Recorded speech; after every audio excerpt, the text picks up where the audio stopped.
नमस्ते दोस्तों, मैं हूं सुधीर चौधरी। कल के उस भयानक क्रैश के बाद जिसने दुनिया भर के निवेशकों के 276 लाख करोड़ रुपए स्वाहा कर दिए, आज सबकी नजरें इस बात पर टिकी हैं कि आखिर आज सोने और चांदी के भाव किस दिशा में जा रहे हैं। क्या कल की उस ऐतिहासिक गिरावट के बाद आज बाजार संभला है या फिर सोने की चमक और फीकी होने वाली है? आज के इस वीडियो में हम न सिर्फ आज के ताजा भावों की बात करेंगे, बल्कि यह भी समझेंगे कि बाजार के इस उतार चढ़ाव के बीच एक आम खरीदार को क्या करना चाहिए। क्या यह खरीदारी का सबसे सही मौका है या अभी और बड़ी गिरावट आनी बाकी है? यह वीडियो आपके लिए कंप्लीट गाइड होने वाला है, इसलिए इसे आखिर तक जरूर देखिएगा। अगर आप भी सोने में निवेश करते हैं या घर में शादी ब्याह के लिए खरीदारी की योजना बना रहे हैं, तो कमेंट में अपनी राय जरूर लिखें और हमारे इस प्रयास को समर्थन देने के लिए वीडियो को लाइक और चैनल को सब्सक्राइब जरूर करें। चलिए विस्तार से जानते हैं आज के बाजार का हाल। कल के ब्लैक थर्सडे के बाद आज सुबह जब सर्राफा बाजार खुला तो निवेशकों के चेहरे पर तनाव साफ देखा जा सकता था। अंतर्राष्ट्रीय बाजार में कल की भारी उठापटक के बाद आज कीमतें थोड़ी स्थिर होती दिख रही हैं, लेकिन डर अभी भी कायम है। अगर हम आज के ताजा भावों की बात करें तो भारतीय बाजारों में 24 कैरेट सोने की कीमत कल की गिरावट के बाद लगभग 1.58 रुपए से 1.62 रुपए प्रति 10 ग्राम के बीच झूल रही है। याद रहे, कल क्रैश से पहले यही सोना 1.67 रुपए के स्तर को छू रहा था। वहीं 22 कैरेट सोना, जिसका इस्तेमाल सबसे ज्यादा गहने बनाने में होता है, आज करीब 1.45 रुपए प्रति 10 ग्राम के आसपास ट्रेड कर रहा है। चांदी की बात करें तो कल की भारी गिरावट के बाद आज इसमें मामूली रिकवरी देखी गई है और ये 3.85 रुपए से 4.00 रुपये प्रति किलोग्राम के बीच बनी हुई है।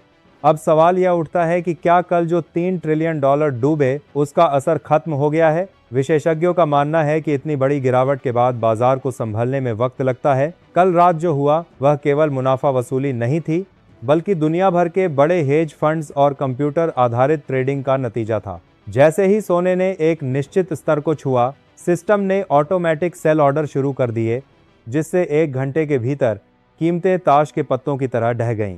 आज बाजार में जो स्थिरता दिख रही है, उसे तकनीकी भाषा में एक छोटी और अस्थायी बढ़त भी माना जा सकता है। वैश्विक स्तर पर देखें तो आज अंतर्राष्ट्रीय हाजिर सोना 5180 प्रति औंस के आसपास है। अमेरिका और मिडिल ईस्ट के बीच बढ़ते तनाव के कारण निवेशक अभी भी डरे हुए हैं, लेकिन साथ ही वे इस बात का भी इंतजार कर रहे हैं कि बड़ी अर्थव्यवस्थाओं का अगला कदम क्या होगा। भारत में इस समय शादियों का सीजन अपने चरम पर है और ऐसे में सोने की कीमतों में ये भारी उतार चढ़ाव मध्यम वर्गीय परिवारों के लिए किसी सिरदर्द से कम नहीं है। कल तक जो लोग सोना खरीदने से कतरा रहे थे, आज वे इस उलझन में हैं कि क्या कीमतें और गिरेंगी।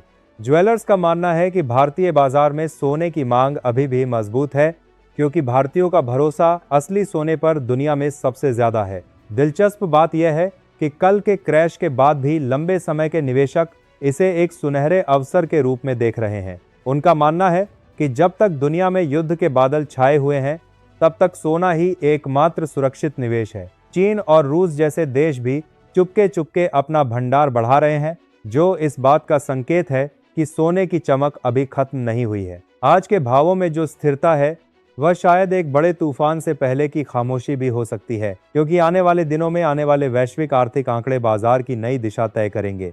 तो दोस्तों, आज बाजार कल के जख्मों को भरने की कोशिश कर रहा है। भाव भले ही कल के मुकाबले थोड़े सुधरे हों, लेकिन अनिश्चितता अभी भी चरम पर है। अगर आप एक निवेशक हैं तो आपको किश्तों में थोड़ा थोड़ा करके खरीदारी करने की सलाह दी जाती है, और अगर आप अपनी जरूरत के लिए गहने खरीदना चाहते हैं तो ये गिरावट आपके लिए एक राहत भरी खबर हो सकती है। याद रखिए, सोना सिर्फ एक धातु नहीं, बल्कि आपके कठिन समय का सबसे बड़ा सहारा है। आपको क्या लगता है, क्या सोना फिर से अपने पुराने रिकॉर्ड तोड़ेगा या ये और ज्यादा नीचे गिरेगा? अपनी राय हमें कमेंट बॉक्स में जरूर बताएं। इस वीडियो को अपने उन दोस्तों के साथ शेयर करें जो सोने में निवेश करने की सोच रहे हैं या जिनके घर में शादी है। ऐसी ही खबरों, सोने चांदी के भाव जानते रहने के लिए चैनल को सब्सक्राइब करें।